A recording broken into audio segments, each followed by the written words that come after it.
हाजी मस्तान और लालबाग का वो ऐतिहासिक रहस्यमयी चंदा। 1982 की तपती दोपहरी में लालबाग की चालों के बीच एक लंबी सफेद मर्सिडीज आकर रुकती है।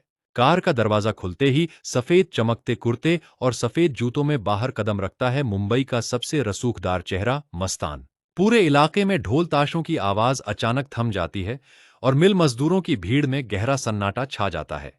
पंडाल के सामने खड़े बुजुर्ग कार्यकर्ता की नजर सीधे मस्तान की आंखों से टकराती है। उस दौर में गिरणगांव की गलियों में किसी भी गाड़ी का रुकना किसी बड़े खतरे का इशारा माना जाता था। मस्तान अपने सीने पर हाथ रखता है और बप्पा की विशालकाय मूरत के आगे बड़ी अदब से अपना सिर झुका देता है। दौड़ने भागने वाले शहर के सबसे खतरनाक लोग उस वक्त बप्पा के दरबार के बाहर हाथ बांधे खड़े थे। मस्तान अपनी जेब से काले चमड़े का एक भारी भरकम लिफाफा निकालता है। उस लिफाफे को मंडल के बुजुर्ग के कांपते हाथों में थमाते हुए उसके चेहरे पर एक गहरी मुस्कान उभरती है। यह इस शहर की अमन चैन और बप्पा के चरणों में मेरी तरफ से एक छोटा सा नजर आना है। लिफाफा खुलते ही कार्यकर्ताओं की आंखें फटी की फटी रह जाती हैं। अंदर उस जमाने के सबसे बड़े नोटों की मोटी गड्डियां और शुद्ध सोने के चमकते सिक्के रखे हुए थे।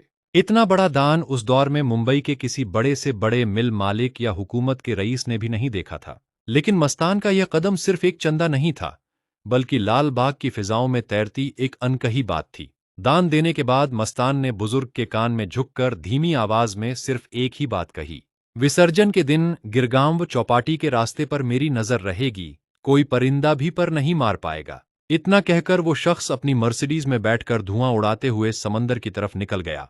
लेकिन असली खलबली तो ठीक उसी रात लालबाग की एक बंद खोली में मची, जब मंडल के 3 बड़े लोगों ने उस लिफाफे के अंदर नोटों के नीचे दबी एक पुरानी लाल डायरी को देखा। उस डायरी के पहले पन्ने पर विसर्जन के रूट का एक ऐसा नक्शा बना था जिस पर काले रंग से एक घेरा लगा था। उस घेरे के ठीक नीचे एक ऐसे बड़े शख्स का नाम दर्ज था जिसे उस दौर की पूरी मुंबई जानती थी। सवाल यह उठ खड़ा हुआ कि क्या यह दान बप्पा की सेवा थी या फिर किसी बहुत बड़े तूफान से पहले की खामोशी। उस डायरी का वो आखिरी पन्ना आज भी मुंबई के कुछ पुराने बुजुर्गों की यादों में एक अनसुलझा राज बनकर दफन है। उस रात लालबाग के उस बंद कमरे में उस लाल डायरी को देखकर किसका नाम सबसे पहले जुबान पर आया था? अगर आप 80 के दशक के इस सबसे बड़े अनसुलझे रहस्य का अगला भाग जानना चाहते हैं तो कमेंट बॉक्स में तुरंत लाल डायरी लिखें। मुंबई के ऐसे ही रोंगटे खड़े कर देने वाले पुराने और ऐतिहासिक किस्सों से जुड़े रहने के लिए पेज को अब भी फॉलो करें।